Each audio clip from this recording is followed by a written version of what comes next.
এইরকম পিঠা কখনো খেয়েছেন? না খাইলে দেরি কেন, আমার রেসিপিটা দেখে আসেন। আজকে আমি এই কলাগুলা কিস্তি নেন আপনারা, এগুলা হলো বিচি কলা। এই কলাগুলা দিয়ে আমি পিঠা বানাবো। এখানে আমি গরম পানিতে কলা দিয়েছি। এটা আমি 1 ঘন্টার মতো জাল করে সিদ্ধ করে নিব।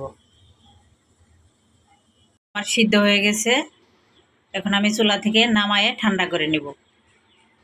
বিচি ছাড়াই নিব হাতের সাহায্যে। এগুলো একটু এই চালনি দিয়ে চেলে নিব।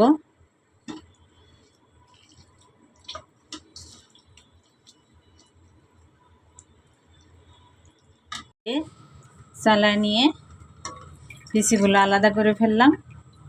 এখন কিন্তু এই তো এই এরকম হয়েছে।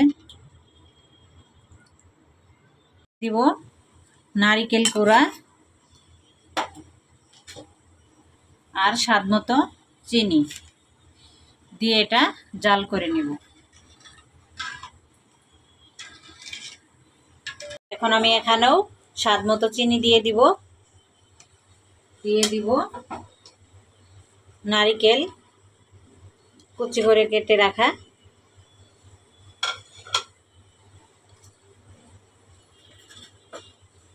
আর অল্প একটু লবণ। মিষ্টি জিনিসে লবণ দিলে একটু স্বাদ হয়। অল্প অল্প করে কড়াই থেকে কলার তেউটা নিয়ে এখানে শক্ত একটা ব্যাটার বানাবো।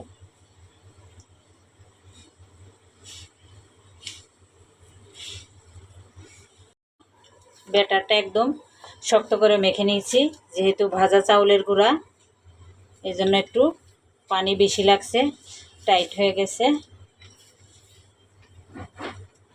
এইভাবে মেখে নেবেন।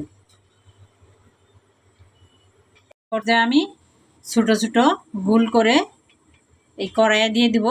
পানিটা গরম হয়ে গেছে, গরম অবস্থায় কিন্তু দিতে হবে। এইভাবে বল বানিয়ে, ছোট ছোট বল বানিয়ে আমি এর ভিতরে দিয়ে দিব। আমি সবগুলা পিঠা দিয়ে দিছি। এখন একটু নাড়াচাড়া করে দিব যাতে তলানিতে না লাগে। এটা কিন্তু খাইতে ভীষণ সুস্বাদু হয়। আরও কিছুক্ষণ রান্না করে নিব। চুলার জালটা কিন্তু মিডিয়াম টু লো আছে। পিঠাগুলো একটু পর পর নাড়াচাড়া করে দিতে হবে, না হলে তলানিতে লেগে যাবে। একটু নাড়াচাড়া করে নামায় নেব। এই পর্যায়ে আমার পিঠা কিন্তু হয়ে গেছে, দেখতেই পারছেন। একদম রস একদম শুকায় গেছে।